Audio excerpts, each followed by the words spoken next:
Plans for a future subdivision in Northeast Baltimore may jeopardize a piece of Maryland's past. A Quaker cemetery, which predates the birth of this nation. WMAR 2 News' Jeff Hager has more on how descendants of the historic Christopher family fear builders will erase the memory of their ancestors who are gone but not forgotten. As a young boy, Michael Christopher served as a drummer in the War of 1812, and his headstone still marks his final resting place here at Loudon Park Cemetery in southwest Baltimore. But Christopher's ancestors, who are buried in a family plot just off of Harford Road on the opposite side of the city, may literally be turning over in their graves if bulldozers clear this land containing the cemetery, which dates back to the Revolutionary War.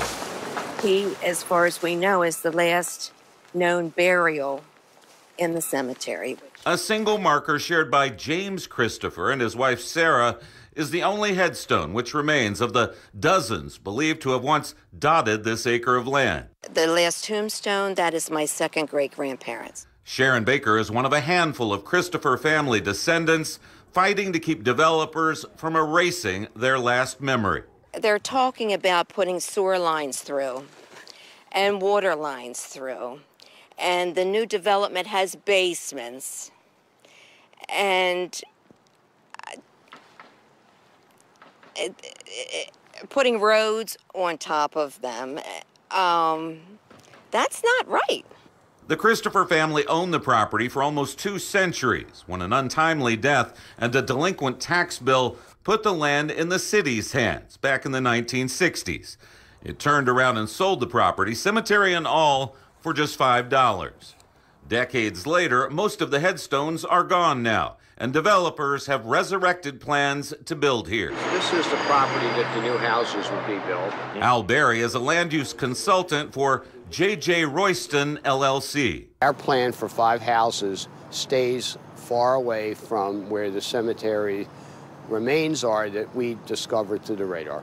Ground-penetrating radar turned up evidence of nearly a dozen burials in this 30 by 60-foot plot believed to be the heart of the cemetery. And the developers have agreed to set that portion aside if they're allowed to build on the rest. But many believe there are graves buried there as well. Angela Jansis is the president of the Westfield Neighborhood Improvement Association. Far south of the cemetery, there is a couple that have the grave of a young girl in their backyard. One neighbor at a recent meeting said he found a femur bone in his backyard. Another Christopher family descendant, Linda Rohr Lowry, says she's convinced the construction of new houses on the untested portion of the property amounts to the desecration of graves yet to be found. Why do we want to destroy this? We do this to everything. We tear down monuments, we tear down this.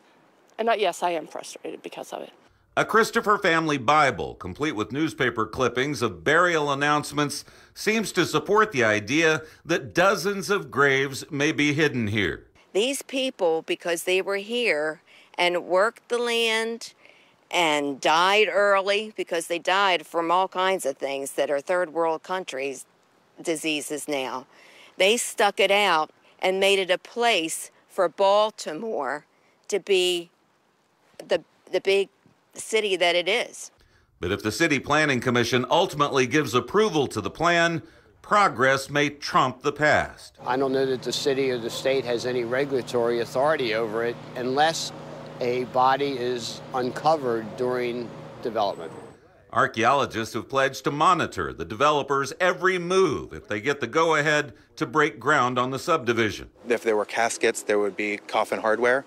If they had personal items, which they typically would, clothing, buttons, even shroud pins would survive. Not to mention teeth, other remains of hard enamel, or even a more macabre specter because of an underground spring running beneath the property. It could be like the bogs of Ireland, and they could still have their skin on. Which leads descendants back to a very public plea to preserve their past as a matter of principle. All the planning and zoning commissions, they should have integrity and respect and honor not only the dead, but their colonial dead. In Northeast Baltimore, Jeff Hager, WMAR 2 News.